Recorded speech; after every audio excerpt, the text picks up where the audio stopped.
Olá, meu nome é Eduardo Batel. Hoje é a quinta exposição sobre esse tema, sexo e consciência. Vamos então agradecer a espiritualidade pela ajuda de sempre. Vamos agradecer a oportunidade que temos de ter contato com a doutrina espírita, que a gente consiga absorver esse conhecimento que nos é oferecido, que fiquemos atentos às boas orientações que a espiritualidade sempre passa para a gente de diversas formas, que a gente se esforce dessa forma em vencer os nossos vícios, as nossas más tendências, e também que nós nos esforcemos em fazer o bem, sendo proativos no bem, seguindo as orientações que o nosso Mestre Jesus nos ensinou, se aproximando assim de Deus. Essas exposições são baseadas em vários livros, tendo como livro principal esse livro que chama Sexo e Consciência, do Divaldo Franco. Na exposição passada, que foi a quarta, nós falamos sobre o aborto, que consiste em qualquer interrupção da gestação a partir da fecundação. Sabemos como encarnação começa no momento da fecundação e qualquer interrupção a partir daí é considerado aborto. A gente falou que o aborto é um assassinato, a gente está tirando a vida assim, de uma pessoa que está lá para encarnar, e que isso é um crime hediondo e covarde. Covarde porque o ser que está lá sendo assassinado, ele não tem como se defender disso. A gente falou que nada justifica o aborto provocado, que a única situação que o Espiritismo fala que a gente pratica o aborto e não adquire uma dívida moral é no caso do aborto terapêutico, que é numa situação extrema de risco de vida da mãe. Sim, dessa forma é a única situação que o Espiritismo fala que a gente pode fazer sem se comprometer. A gente falou de alguns fatores que incentivam um aborto, que é a falta de instrução, o meio em que a pessoa está inserida, o meio cultural e a facilidade que ela tem de praticar o aborto, o acesso a fazer o aborto. A gente falou bastante sobre os sofismas, é uma coisa que a gente tem que tomar bastante cuidado. São aquelas situações que as pessoas tentam passar para a gente, situações erradas como certas, e tentam confundir e induzir a gente ao erro. Então a gente tem que ter bastante cuidado com isso daí. E, em definitivo, o Espiritismo desaprova o aborto. Hoje iremos falar também sobre aborto. A gente vai falar de um tema delicado, que é o aborto devido ao estupro. E o Espiritismo fala para a gente que a maternidade é sempre digna e nobre. E que essa situação de ocorrer uma gestação advinda de um estupro, ela nunca acontece por acaso. A gente não tem que ser fatalista, mas o Espiritismo consegue exemplificar para a gente situações assim, de que o acaso não existe e que tudo tem uma causa. E com certeza quem está passando por essa situação, que é uma situação muito delicada, não está passando por isso aí por acaso. A gente não deve nunca julgar ninguém, nunca culpar ninguém. A intenção de falar aqui não é essa, jamais, mas é de tentar explicar sim que essas situações, essas adversidades acontecem na vida de muitos e são sempre para o nosso aprendizado. E se o estupro é um crime horrível, o aborto, que é um assassinato, é um crime pior ainda. E o ser que está sendo gerado, vindo de uma gestação, vindo de um estupro, ele não deve ser morto por conta dessa situação em que ele foi gerado. Dessa forma, então, sabemos que o acaso não existe e que todos os que passam por essa situação passam em decorrência de alguns equívocos que cometeram em encarnações passadas E essa é uma oportunidade que todos têm, tanto a mulher, a família e o ser que vai reencarnar, de corrigir esses problemas, né? Uma maneira, é um aprendizado. Sempre a gente tem que ver isso sempre como não castigo. Deus não castiga ninguém, né? Existem leis de causa e efeito, ação e reação, plantio e colheita. Todos estamos submetidos a elas, temos o nosso livre-arbítrio e temos consciência de que tudo que fazemos, iremos responder por aquilo. Então são situações que há diversos erros e equívocos que essas pessoas cometeram em alguma outra encarnação, e está sendo sim dada a oportunidade de correção e de aprendizado. A gente nunca deve julgar ninguém, o intuito aqui não é esse, mas só explicar por que essas situações ocorrem. E se essa família, se essas pessoas, né, conseguirem passar por essa situação de uma maneira adequada, eles vão ter sucesso e vão corrigir, e vão conseguir corrigir esse problema, sim, vencer essa situação e aprender, sim, e evoluir.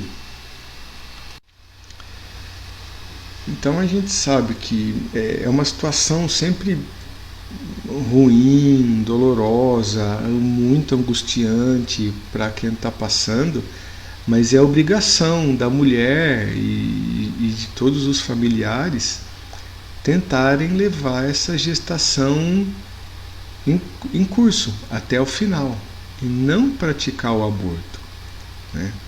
A gente sabe que eles têm que cumprir essa tarefa, esse passo que é, assim, se a gente olhar só no ponto de vista de uma encarnação, é bastante angustiante, é ruim, mas é uma situação que não ocorreu por acaso, que eles têm que passar. Então a gente compreende toda essa angústia, essa dor, esse sofrimento que essa família toda está passando, a mulher principalmente, mas a gente fala que é obrigação deles manter a gestação até o final. A orientação que a gente deve dar sempre é manter a gestação sim até o final, e se a mulher e a família rejeitarem o filho, mesmo após o seu nascimento, que eles encaminhem esse filho para adoção. O Divaldo Franco tem uma instituição que chama-se Mansão do Caminho, que, por exemplo, recebe muitas crianças que são levadas a essa instituição porque os pais não querem os filhos, e ele recolhe esses filhos. Isso, toda cidade tem alguma instituição que faz esse serviço muito bem. E por mais que o aborto seja aprovado em alguns países, e até aqui no Brasil, né, aborto em decorrência de estupro, tem um amparo legal, judicial, as pessoas que o praticam não deixam de se comprometer, de adquirir uma dívida moral muito grande.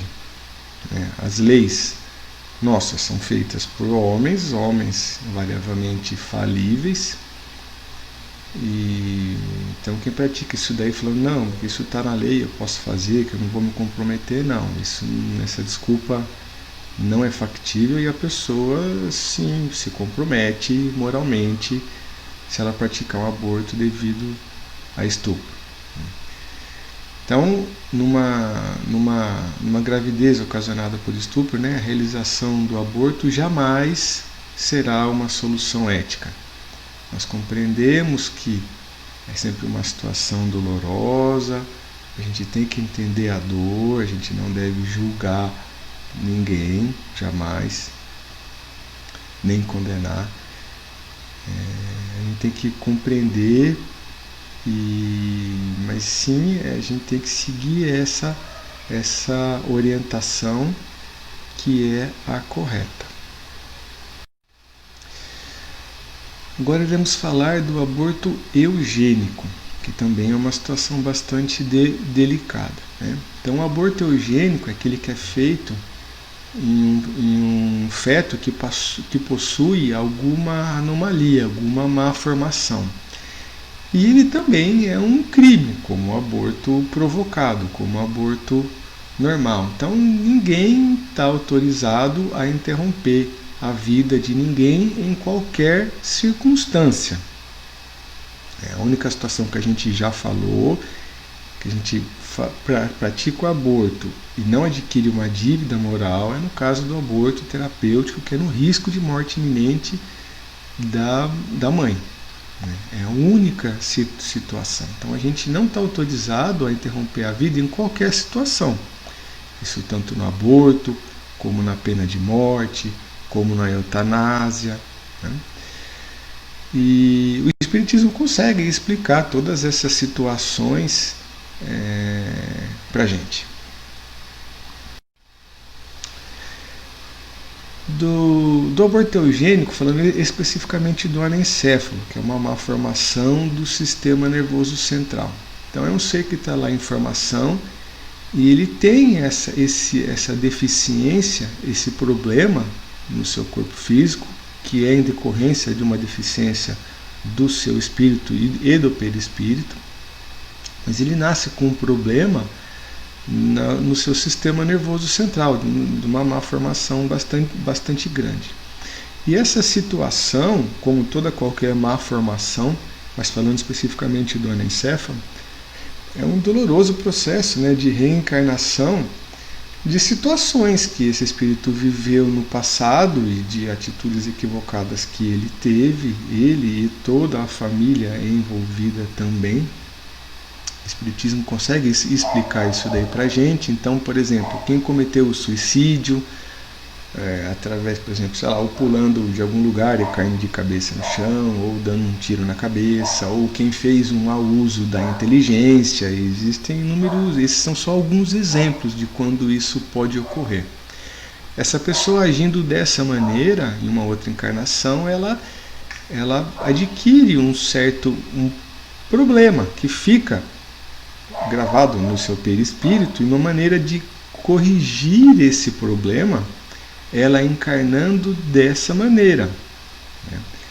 E a gente está falando do anencéfalo com mais ênfase, porque ocorreu um aumento da anencefalia esses tempos, principalmente no Brasil, em decorrência do Zika vírus. Então, uma oportunidade que esse espírito tem de curar, de recompor o seu perispírito que está lesado em decorrência de atitudes que ele tomou numa encarnação passada. E ele encarna com esse propósito realmente, de ter uma encarnação, uma existência bem breve. Às vezes ele nem chega a nascer, ele já desencarna enquanto ele está ainda no ventre materno, dentro do útero, sem nascer. Mas às vezes ele nasce, pode durar poucos minutos, poucas horas, poucos dias, poucas semanas, poucos meses. Mas ele encarna com esse propósito, de ter essa existência breve, porque isso daí, essa situação, vai fazer com que ele se recupere, com que ele se cure. E esse trabalho todo, ele precisa ser concluído para que essa cura realmente aconteça. Se alguém interromper antes praticando aborto, essa cura não vai acontecer a contento, de uma maneira adequada.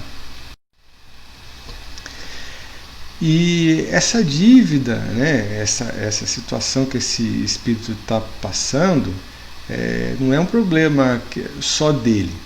Todos os envolvidos eles estão juntos nesse contexto. Então, por exemplo, os pais, eles com certeza estão envolvidos nesse contexto dessa situação que esse espírito viveu numa outra encarnação, e o acaso não existe, a gente sabe bem disso daí.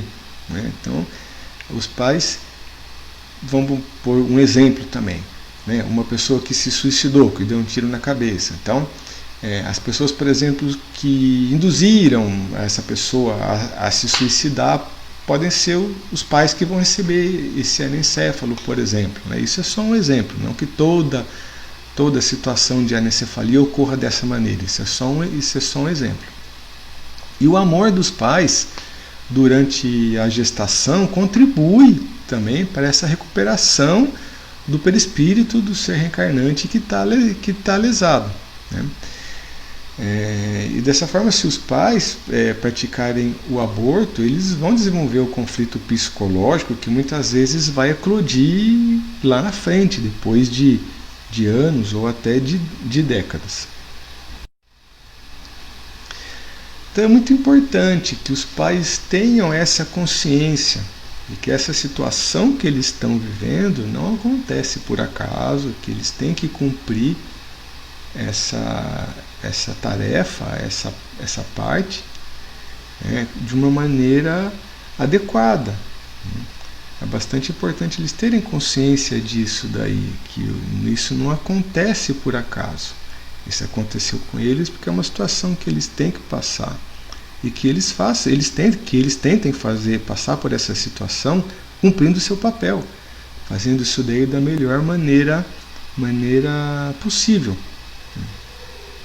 E dessa forma, então, quem pratica o aborto no anencéfalo, isso mostra assim, um certo egoísmo dos pais, né? Porque eles só estão pensando neles. Falam, não, eu não quero passar por isso, não quero ter um filho assim, não quero passar, né, por essa situação. Ele só está olhando para o umbigo deles, né? Ele não está dando a oportunidade daquele ser que tem que passar por essa situação para se curar.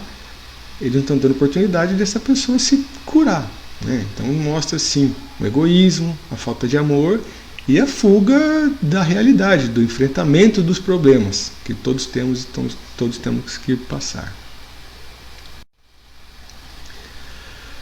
Dessa forma, tudo está inserido num contexto, né, muito bem organizado, e dessa forma o acaso não existe, né?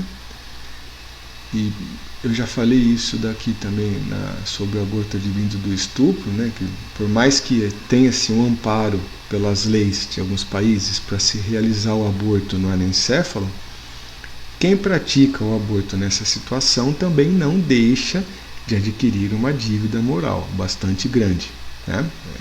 Uma dívida moral de fazer-se um aborto, de matar-se uma pessoa. Então a pessoa adquire essa dívida, por mais que tenha um amparo judicial para isso. E quem pratica isso não está dando a oportunidade, né, que aquele espírito tem de ele se curar, né?